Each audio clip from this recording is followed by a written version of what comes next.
Hey HTDA and welcome back to Satisfactory. Over the past few weeks I had very little time to play, so I did what I always do when that happens. I tried to be as efficient as I could to maximize the amount of stuff I got done in that time. It sounds like hell to you to optimize your free time like that? Well, first of all, I'm just weird. But most importantly, that means I have now some awesome tips for you on how to optimize your blueprints in order to make the most out of your time. If you've been here longer, you might have already seen my previous videos in which I showed you how to easily make road systems with blueprints and how to apply their use to make enormous factories very efficiently. But even though stamping blueprints into a large factory is fast, such a factory still takes quite a bit of work, and it also doesn't really allow for creativity. So I went back to the drawing board. After fiddling around with it for a bit, I realized that I wanted both a large time saver for my blueprints, but I also wanted them to be as flexible as you could get them in order to make my facilities. That should mean that they should be easy to connect and ideally be compact as well. If you use more complex blueprints with multiple buildings and floors, this only works if that is exactly what you need. I would run into needing only half of the things in my build or wanting the floor slightly different for a building, etc, etc. That means removing things from blueprints after you put them down or making new ones. Not really ideal and not really a time saver when that happens at all.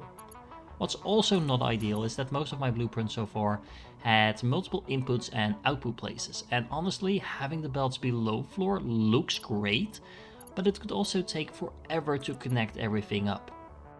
So this is what I ended up with: single building blueprints with the inputs and outputs on the same side. And because every type of machine is set up in the same way, it becomes extremely intuitive to set up a large number of them after a little while. You can vary the amounts just as much as you like. You can have constructors feeding into assemblers, feeding into constructors, or whatever you need. And sure, you do have to connect them up, but again, because all the belts are on the same position, we always have the inputs on the bottom and the outputs on the top.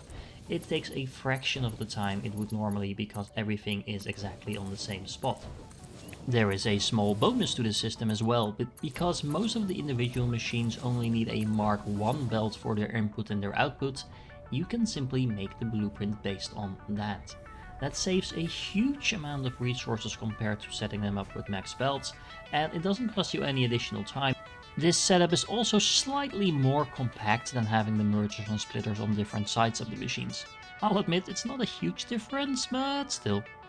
While using this type of blueprint, I also found that it is really efficient to have the inputs and outputs move in the same direction. So other than the fact that you have them on the same side, actually having the belts move in the same direction.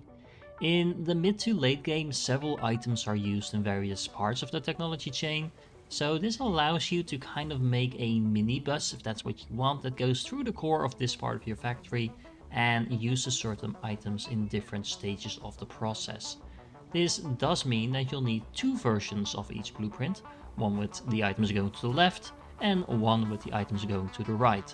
But considering these blueprints are very small and don't take long to make at all, that's hardly a problem.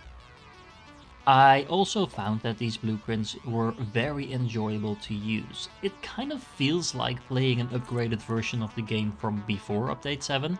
I realize how that sounds because Update 7 is literally an upgraded version of the game before Update 7. But I hope you get what I mean. While you're still placing individual machines, you don't need to spend forever on connecting everything up to splitters and mergers and aligning a million power poles neatly across your factory and stuff like that. At the same time, you're also not using the magic factory from a box type of thing that blueprints kind of tend to be.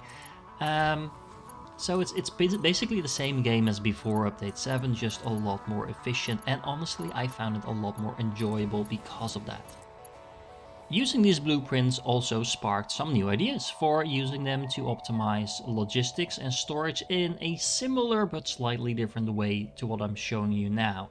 And it's actually going to be very useful if you are starting a new game, because there's different versions of that to consider for the early game and late game.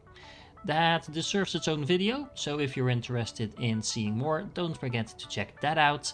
It will be coming up soon by the time I'm releasing this, but if you're watching this later, it should be up on your screen right now. Thank you for checking out my video here, and I hope to catch you in the next one.